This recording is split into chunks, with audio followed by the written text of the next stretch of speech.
Hello and welcome to the PFFUI podcast. On this month's episode, Indiana representative from the Firefighter Cancer Support Network, Steve Bauer, joins the program. Steve talks about his personal experience with occupational cancer and resources available from the FCSN. Enjoy the show.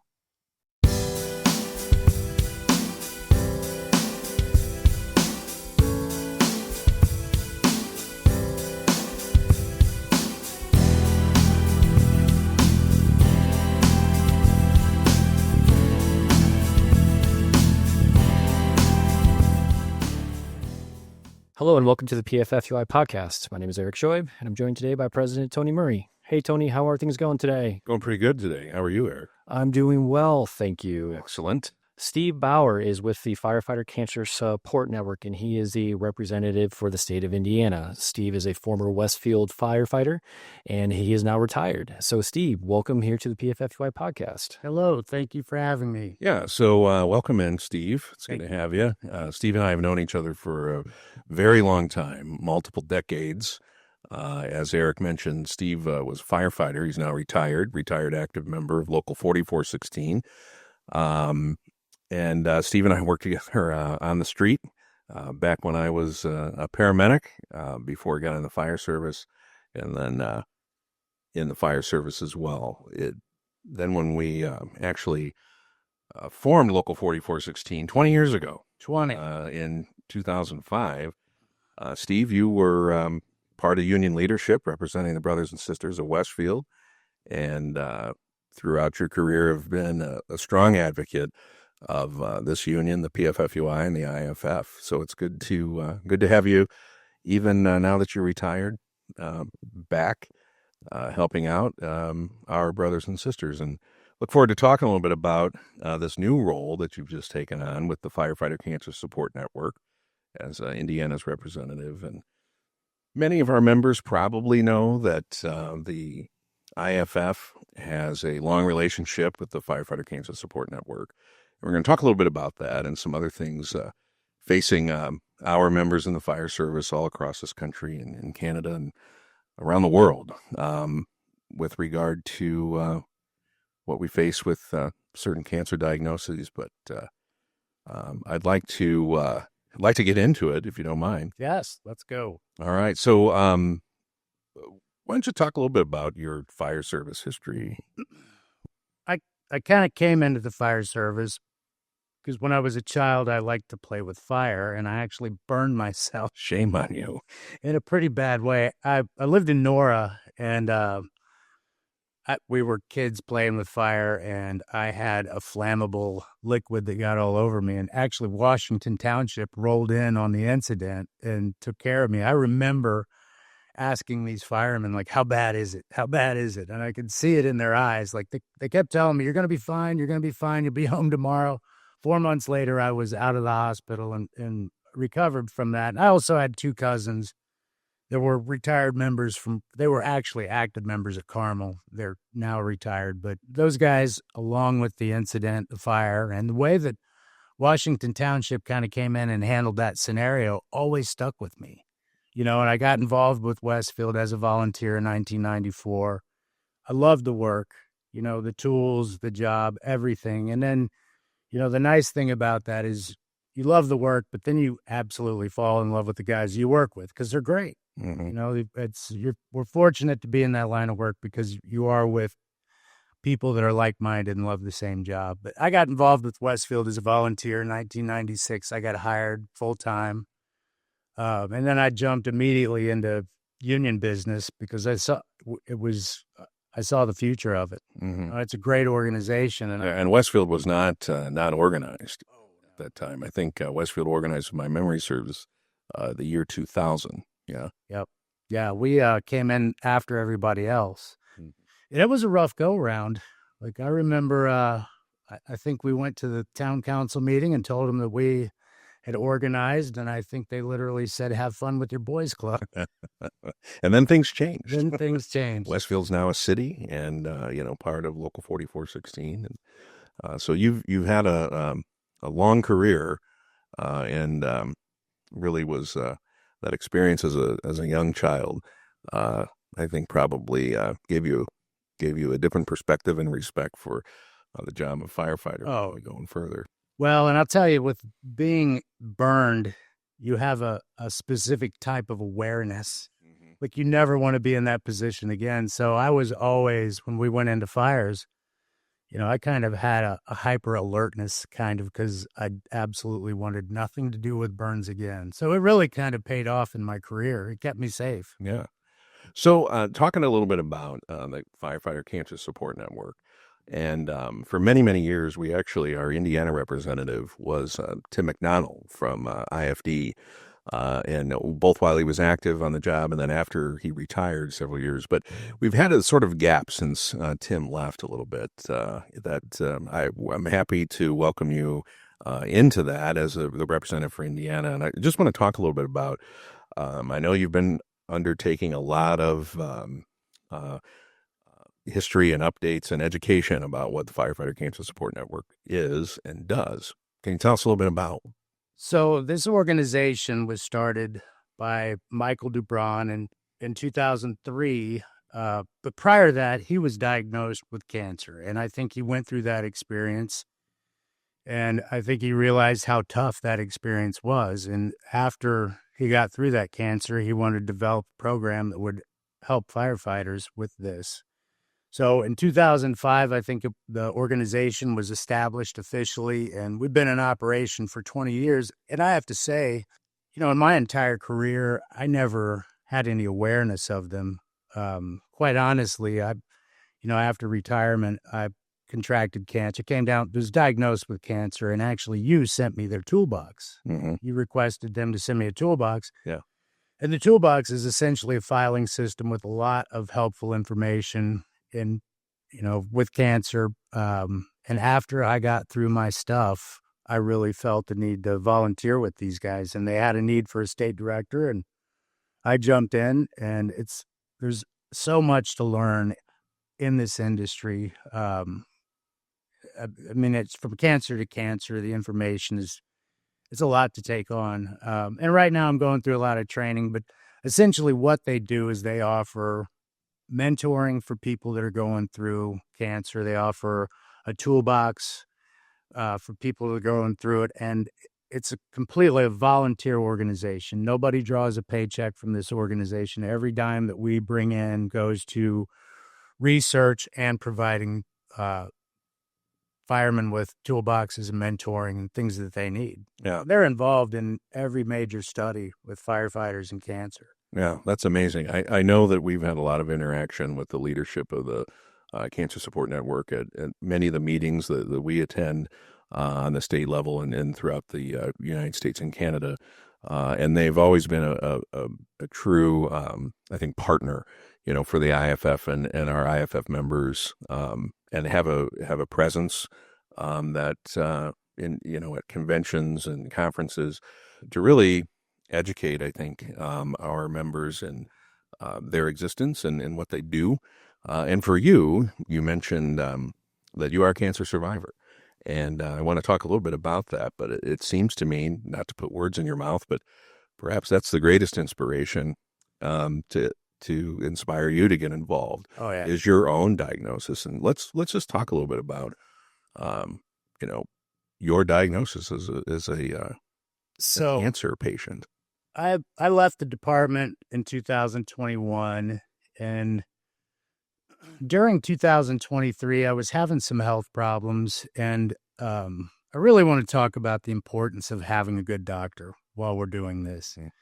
I had a doctor that I really wasn't happy with, and I went to him. I had a lymph node on the left side of my throat that was pretty pronounced. It was swollen. I mean, you could see it most definitely. So initially they treated me for a sinus infection, which made sense to me. So after about a week and a half of antibiotic, there was no change. It was getting worse. I went back to him again. He gave me a different antibiotic. That made no changes. So I called him, and he told me to go to a med check. And at this point in time, I was done with it. And I had a friend of mine, his name's CJ Pablo. CJ is a doctor. And I met CJ because I worked on his house for about 6 months. We became No side hustles. No, firefighters, side hustles. Oh yeah, yeah. But what's interesting about him is I knew he was an overachiever because not only is he a doctor, he's also a degreed mechanical engineer. So I knew he was a pretty intelligent guy. And I called CJ at that time and said, "Hey, I've got something going on. Are you taking patients?" He was like, "Absolutely." So I went in, got some blood work done. And he called me and he said, "You have something going on. You need to go for imaging." So on the morning of September 11th, I went for imaging. And by that evening, he called me and he said, "I've got bad news." He said, "You've got some sort of lymphoma." So that's where it started. And I would imagine at that point, you're in a place where you don't know what to think. You don't know what are the next steps? Well, what's funny is through this whole thing, I never considered cancer. I thought it's got to be a bad sinus thing. I never considered cancer. So when he threw cancer, and I'll tell you, I was concerned about him giving me this diagnosis. So I was just like, throw it out there. What do you got? And he told me cancer, and it's like a bomb going off inside of you. Those are words you don't ever want to hear. And the first thing I'm thinking about are my kids, my wife. How are they going to take this? And, to our own fault, being firemen, we want to take care of everything. But, all of that kind of subsided and, all the anxiety went away and it just became a situation I had to deal with. And the first oncologist that I went to, it wasn't a good scenario. Like they wanted to surgically remove this lymph node from my neck. And he told me that I would lose part of my use of my shoulder because of the nerve damage. And, I told my wife, I'm not doing it. I'm not letting them cut anything out of me. Mm-hmm. And relatively young guy, and you're recently retired. You had a long life ahead of you, and and I'll tell you, this is where that relationship with your doctor comes in, because the whole time this is going on, I'm talking to Dr. Pabla, my primary care physician. So he's like, "Wait a minute, this doesn't sound right." And they had me set up with a general surgeon, and Dr. Pablo was like, "You want a specialist surgeon to remove this lymph node from your neck. You don't want a general surgeon." So I met with the general surgeon, and oddly enough, he was like, "Look, I don't want to do this surgery. I think you need a surgeon that works on your head, your throat, all that." And I was like, "Yes." So I ended up leaving there, and I actually got with one of the members of Westfield, one of the firemen there that had gone through cancer. I met and had lunch with him and threw it all out to him and said, "What would you do if you were in my situation?" And he told me, "Go to Rochester, Minnesota, go to the Mayo Clinic." So that's what I did. And I'll tell you, in my opinion, that was the best thing that I did, because they got all the testing done for everything in a 4-day time period. I mean, it's no fun to go up there, and it's no fun to stay in a hotel, and it's no fun to go through 4 days of testing, but it gets done. You come back with a plan, and that's pretty much what I did. Mm-hmm. And you had treatments. You went through treatments. They didn't remove the lymph node, but you went through treatments. What kind of treatment did you go through, and how long did that last? And here again, when you go through something like this, you're left to your own devices or knowledgeable people around you. Because I was kind of in a position, like I could get treatment through Mayo Clinic, but I would have to do it in Rochester, which is not reasonable for me. So, I was kind of like, what am I going to do? And I was fortunate enough to find my way to MD Anderson. And that group right there, they were top notch. And what happened with me is I went in, they looked at everything. Dr. Body, I can't say enough about this man. Like when I went in there, he told me, he said, "Here's the deal." He said, "I'm a high-ranking general. You're the president. I'm going to give you advice. Ultimately, you're the decision maker." And I needed that, and he decided, we're not doing surgery. We're going to do 12 rounds of chemotherapy. They put a port in my chest, and I actually went through 11 rounds because the neuropathy, the numbness got so bad in my hands and feet. They were like, "You know what? We're not going to do the last round."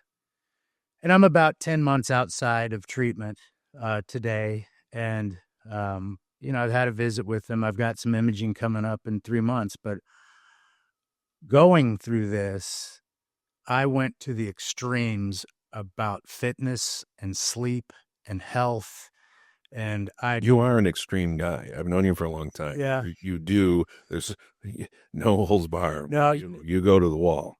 what's funny is I was having a conversation with a good friend of mine in Tennessee, and we were talking about something I'm interested in. And he's like, you know what?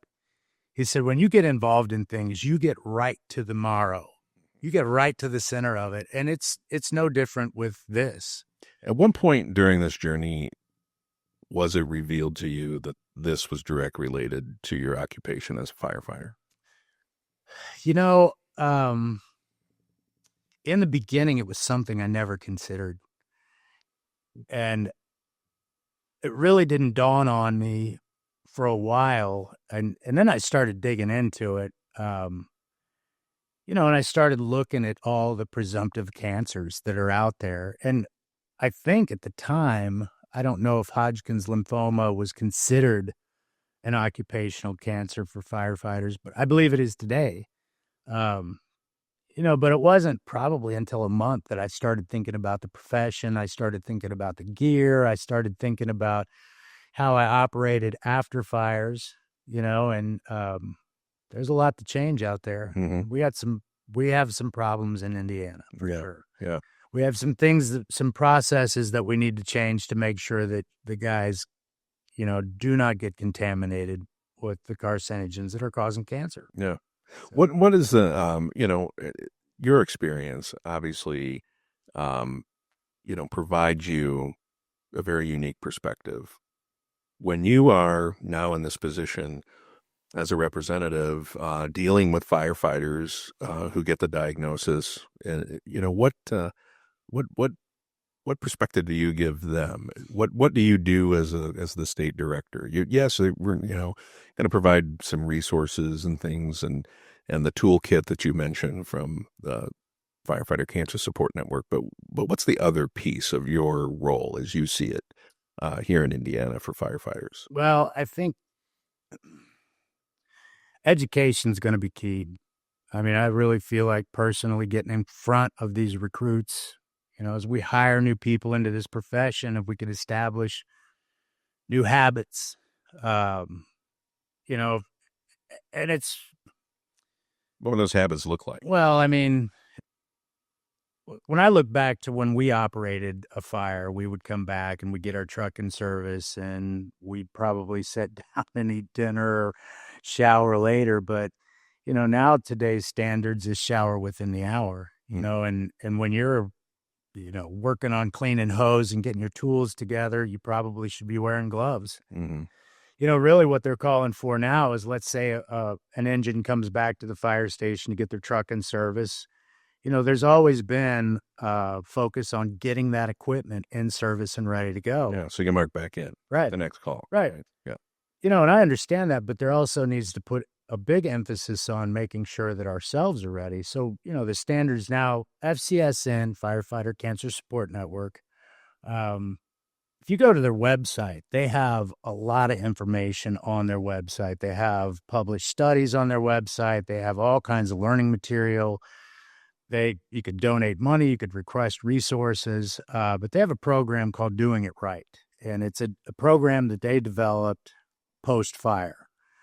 And one thing that they talk about that we never did is when you come back, officer of that truck should tell one of his guys, go get in the shower, go take a shower. They come down, they help. And this is the decon. Yeah. This is the decon phase, right? Because I don't think it's a stretch to say that every fire where something's been on fire is a hazmat scene, essentially for us. That's how we should view it, right? Okay. So, all right, now this is the more detailed decon, right? We may be deconning gross decon at the scene, right. Washing down fire gear, maybe, figuring out, let's not put the fire gear in the cab. Let's put this in so we can get it clean, get in a second set of gear, whatever. But now we're doing, like you're saying, we need to have a procedure. We need to have, a procedure to do that back at the station. So we're doing a more detailed decon. Yeah, so when you get back to the fire station, you're trying to get your truck back in service, washing hose, stuff. You really need gloves on your hands, and that's when the showers need to start happening for personnel. Send a guy up, let him go take a shower, come back down and help. And the argument is, well, I've showered once, but the theory is Gotta get the everybody, stuff off of us, right? everybody initially takes a shower, they come down, they help get the truck in service, and guys are showering while that's happening. And then at the end, you shower again, Mm-hmm. because you're deconning twice. It's going to be quite helpful rather than harmful. Yeah. And you're isolating gear and you're doing, these things too. But also, post-fire, I think sometimes we forget about, you and I can relate here that, that what was the standard used to be to get to doff your air pack, your SCBA. It was what's a CO reading, right? And if there was, low levels of CO, you took it off, right? Well, right now we know that that's the most dangerous part of the fire. Do an overhaul, and you really should be keeping your self-contained breathing apparatus during that phase. Yes, I can't stress enough, stay on air. And this is about reducing exposure, which then helps to reduce risk. That's what we're talking about. Yep. This is a risky job. Cancer's it's just one of the other risks, right? Yep. It's a risky job. That we all raise our hand to say that this is what we're going to do. We take an oath to do it. But it shouldn't be, something that is a, assignment to death or peril or whatever. Right. So taking these steps helps us to reduce our risk and live a better post-fire career life, right? And these are challenges. And I think we need to, the first recognition of a problem is to admit there's a problem. Oh, yeah. Right. So, and I think we're chipping away at this, right? And that's what I hear you saying is that we need to be pretty diligent. And some of this education I'm going through with FCSN, it's kind of put things into perspective that I've never considered. If you think about the fire trucks, after a fire, we get in them, those trucks are contaminated, and then the problem even compounds if you don't have some kind of exhaust filtration system in your fire station, and then things like where your gear lockers are in conjunction with your living arrangements, there's a lot to it. But, those are the things that we need to work on changing collectively in our culture. Yeah. And we now know too, that there's cancer causing and chronic illness causing chemicals that are embedded in part of our gear, our protective gear, our bunkers, right? So I think that also, part of that checklist is try to reduce, your exposure through limiting your use. Only use that level of protection when absolutely necessary, when I'm talking about the bunker gear. Yeah. And stay out of it otherwise. I mean, I think we're on the path to getting the technology and going through the process. And I know that the IFF has been the lead in this for our members to get rid of this PFAS out of the gear, right? And we've done some things collectively in the state legislature as well to help that along and encourage that. It will come, but until it comes, we have to be aware that we should limit our exposures and wearing bunker gear only when necessary. Those limits. Listen, when I was on the job, any chance that I could wear bunker gear rather than a uniform, I did it. Yeah. And we don't have an alternative right now, too. I think that needs to be noted. We don't have an alternative at the moment. So we're kind of forced. We don't have a choice, right? But we can make some choices in terms of a level of gear. And I was telling some guys at Westfield not long ago, I popped in there and we've got guys in there that do gear workouts, and I'm like, you guys need to stop doing the gear workouts, and explained it to them, and they were like, oh, we'll quit doing gear workouts, but people just don't know, So part of this is trying to get the message out too, and talking to people about it. My goal is to get the word spread across Indiana about FCSN, career, volunteer. Everybody needs to know we're here. To me, that toolbox was quite helpful. And I'll tell you, like today, I mean, we've got 2 active members right now From your own department. From our own department that are going through treatment, right? And many, many firefighters across our state who are in the same situation. Yeah. But yeah, so speak to that, what you know intimately, friends of yours. Oh, yeah. Yeah, brothers. How does your position help? Because I really feel like this is part of peer support as well. When you get that diagnosis, is it helpful? Are you finding having those conversations and relating those experiences are helpful to the brothers and sisters who get diagnosed? I think so. I've had situations where I've talked to firefighters from other departments that are going through cancer. Like I had a phone conversation with a guy that I'd never met. And I just felt compelled to reach out to him and check on him, and we offered services to him. I think I stayed on the phone with him for an hour and 20 minutes. Anybody that knows me says I have a great ability to talk all day long. So it's a perfect fit. I've never thought that. No. But it was nice, because I feel like this individual probably needed somebody to talk to, and the guys that and they don't necessarily just want to talk to anybody. I think that we know firefighter culture. Firefighters would rather talk to firefighters or somebody that knows what the culture is, what their life is, right? Well, and that's exactly like when I sought out, our member that had gone through cancer, about Mayo Clinic. That's why I wanted to hear what he had to say, because he'd been there, done that, and I trust this guy. So I trusted what he told me, and I'm glad I did. But I really think that, I was in that situation too. I just needed good information from a trusted source. And, I think you get worn out talking about cancer too. Yeah. Like anybody, fire related or not, that's gone through cancer, it wears you out because everybody wants to talk about it. Mm-hmm. But I think there's some nice things about being able to call somebody and being like, man, this really stinks. I feel horrible. How are you? Yeah. Right.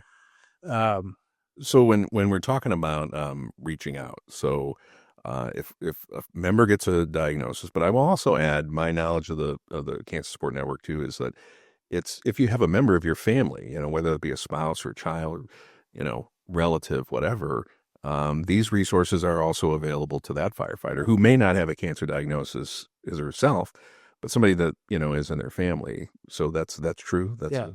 I'm correct on that. Yep. And when we talk about reaching out, how people can get a hold of you, we've actually put your information up on our website, pffui.com, which they could reach out to you by email, or if there's a phone thing, there's a phone number on there that has your menu selection, and they'll get you the message to reach back. And I know that you're very diligent on making sure that you return those calls and respond to those things. And in addition to the Firefighter Cancer Support Network itself.org, I think it is. But when you get those things, when you get those calls, how do you react to those? Just for our listeners who are thinking, well, what can I expect? Yeah. So if you get a request for services, what I'll do is I'll call you and talk to you. And there's information that I need for our stuff. I mean, I think they get some federal grants that they are held accountable for. So there's some information that we have to collect, but I'm going to call you and talk to you like a human being. Yeah. And try to relate to you and check on you and give you my phone number and tell you to call me if you ever need anything, Right. I try to stay in touch with the individuals, but at the same time, there's a lot of people out there that enjoy their privacy, and I try to be aware of that too. And it's not a pressure thing. There's nothing that is asked in return of anybody that reaches out for, a resource or support. Well, I will tell you, I do have a guy that is currently going through cancer, and I told him, I said, listen, when you're done, I'm going to recruit you to FCSN team. So there might be some requirements in that aspect, but it was all in fun. And he's told me, I'm in, when I get beyond this, I'll help you out. Yeah. So, but I'll tell you, it's amazing how many lives are touched by this. Yeah. It really is. And early detection is key. Like I think back to when we started the physicals at Westfield, and we'd never done anything like that. And the annual physicals. Yeah. And I remember the first year that we started that, they had an early detection. We had a guy that they detected cancer in, and luckily he's still here today because of that. Yeah, he got treatment. Yep. Caught it early.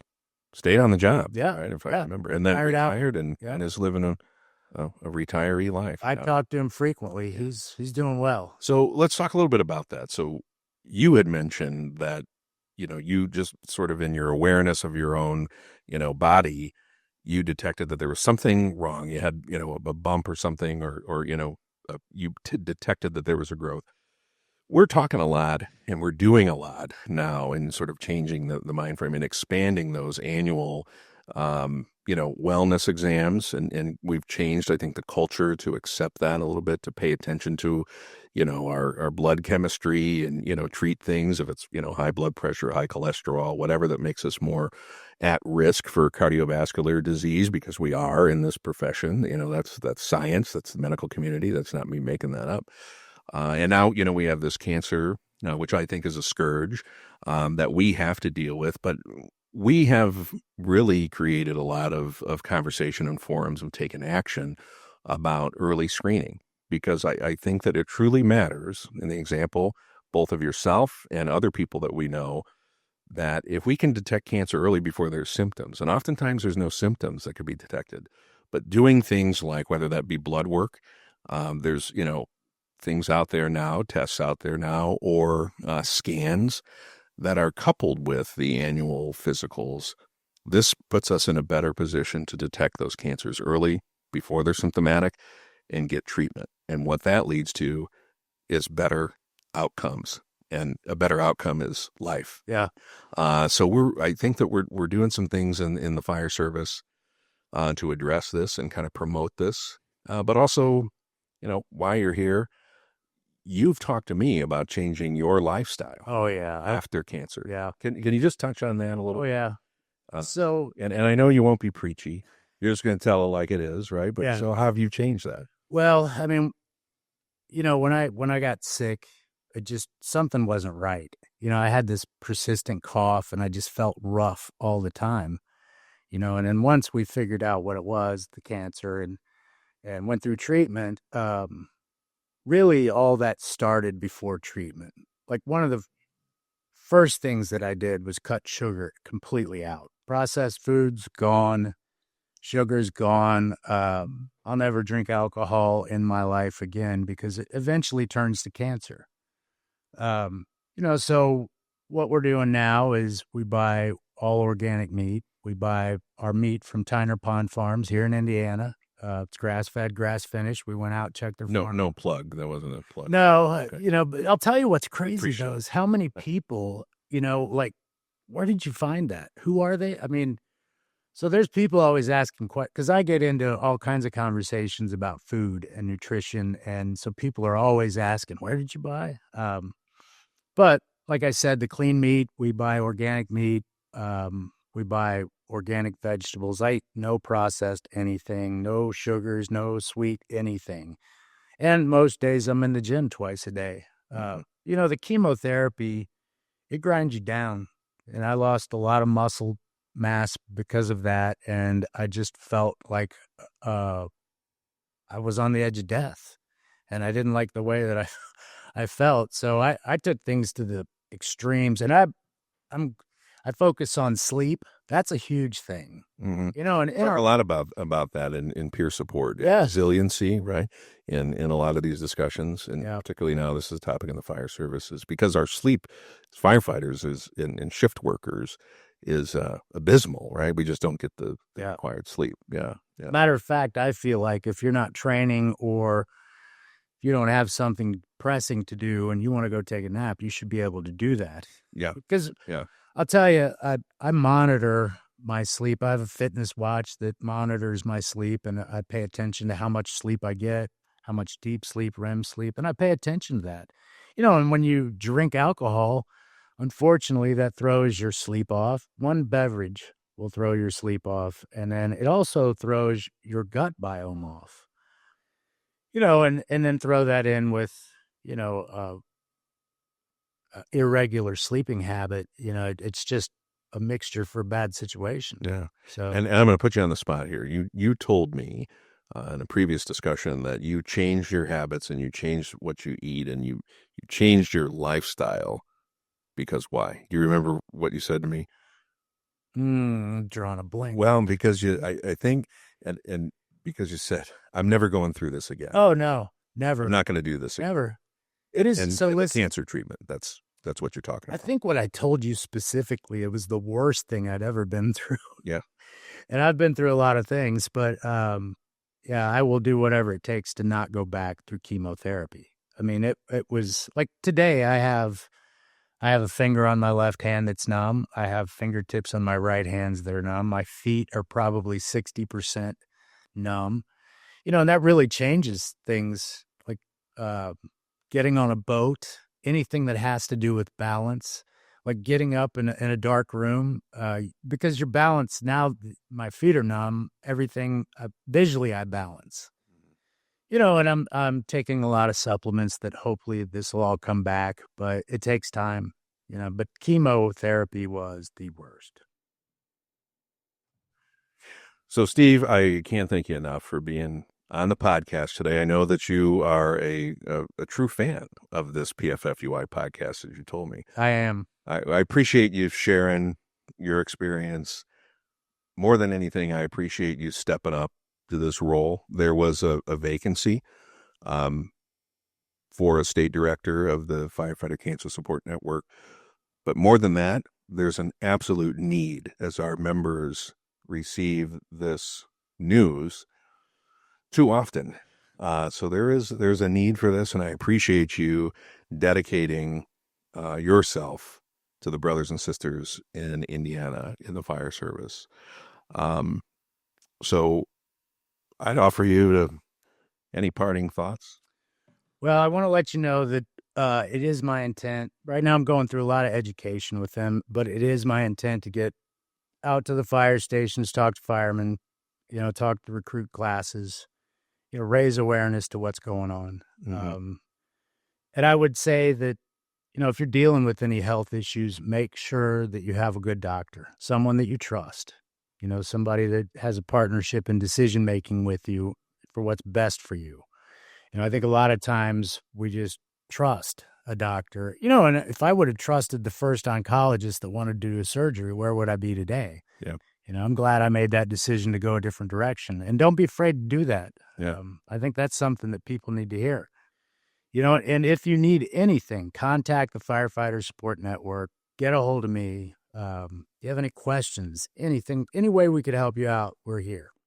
I really do appreciate you doing this with us today, Steve. It means a lot. And I look forward to seeing you. You'll be at the PFFUI 49th Convention. Yes, sir. In Fort Wayne, coming up in the end of May, where you can meet a lot of our leaders across the state of Indiana and our 96 locals. We'll also have a booth at FDIC. Okay. So slide by and say hi to us. Very good. Very good. So as we wrap up, any last thoughts? I would like to say, do not let the hard days win. That's what I'd like to leave you with. I love that. Thank you, Steve. Thank you. To access resources from the Firefighter Cancer Support Network, visit firefightercancersupport.org. You can call 866-994-3276, or you can visit the PFFUI website at pffui.com. My name is Eric Schoib. Thank you for listening to this month's episode. Stay safe.